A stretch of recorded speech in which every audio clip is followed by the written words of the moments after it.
Welcome back to Prime Cuts with Captain Beefy. I am Captain Beefy, and we're going to talk about something today that I've been kind of thinking about lately.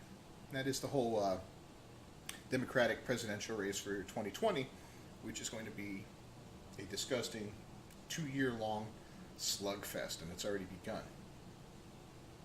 We've seen attacks against Elizabeth Warren, who is affectionately known as Foxahanis or Pocahontas, depending on who you're talking about. We've actually seen paperwork where she identified herself as Native American.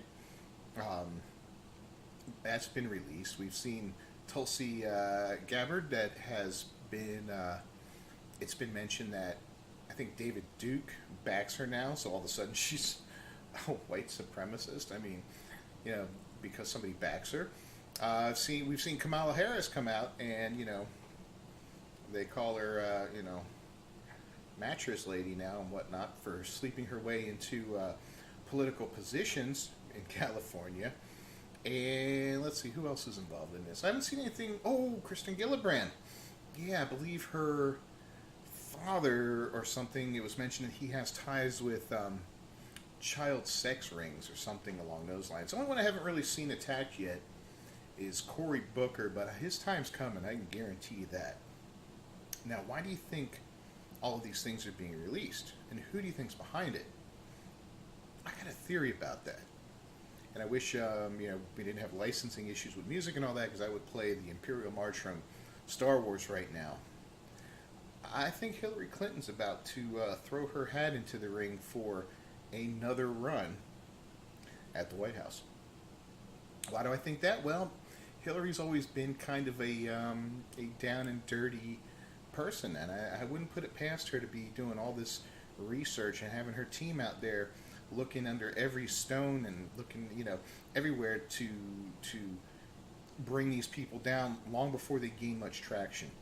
So, this is just a little brief thought up here that, that she might be the one that's behind all this. And it wouldn't surprise me if in the next 2-3 months we see some of these people just damaged beyond hope of recovery. And I believe Elizabeth Warren might be the one in the deepest pile of doo-doo right now because of, falsifying documents like that. I mean, you're 1024th Indian. It doesn't count for anything. I mean, come on, man. Come on. So, it wouldn't surprise me to see good old pantsuit Clinton back in the race, being propped up by her party and, dragging her hacking, half lifeless corpse out onto the circuit again to start, doing a little bit of campaigning out there. It would be amusing, and my God, if she makes it to the top again and faces off against Trump, it's going to be an epic battle, and it's going to be one that she's going to lose again, because I don't think in the last 2 years, and definitely in by the time 2020 rolls around, I don't believe anybody's going to like her any more than they already did.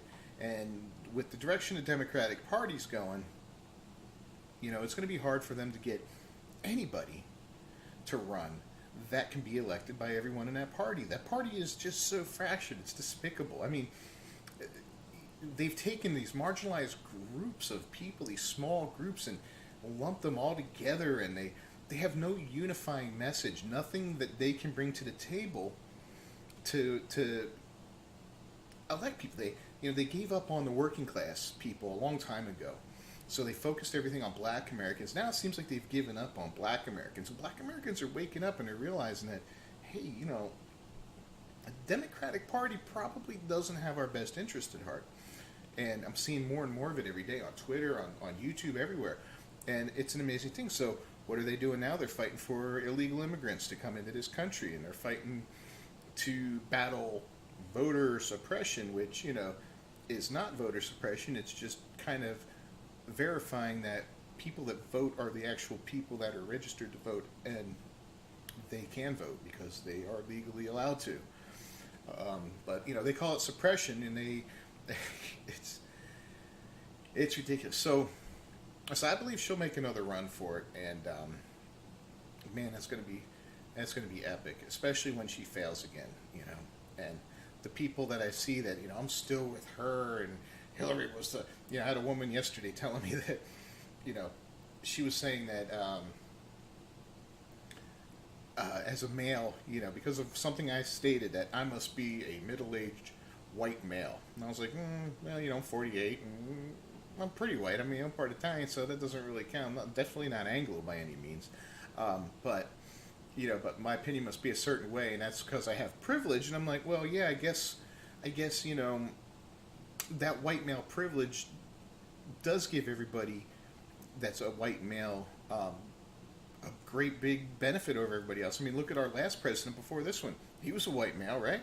And look at all the people running for president now in the Democratic Party; they're all white males, you know. And the thing she came back with was, our last elected president was a white woman. That's what are you talking about? And Hillary Clinton. I'm like, oh, jeez, you know, there's just no talking to these kind of people. So, in any case, I believe she's going to make another run for it, and she does have a strong base of supporters. All those nasty women out there that just want to get her in there and break that glass ceiling, and they can wear their pink pussy hats and their "I'm with her" shirts, and yeah. Good luck, Hillary. I do hope you throw your hat in the ring, because you're going to get eaten up, chewed up, and spit out. All right, I'm Captain Beefy. Go ahead, hit that like button below, knock that bell for notifications. Leave your comments below. Let me know if you think I'm like totally insane, if this is like a, you know, conspiracy theory, or if you think that she actually does have a chance of running again. And feel free to share me on social media. The more viewers I get, the happier I'll be. Maybe one day I can do this full time and just entertain you with my awesome hat and my brilliant political insight. Peace.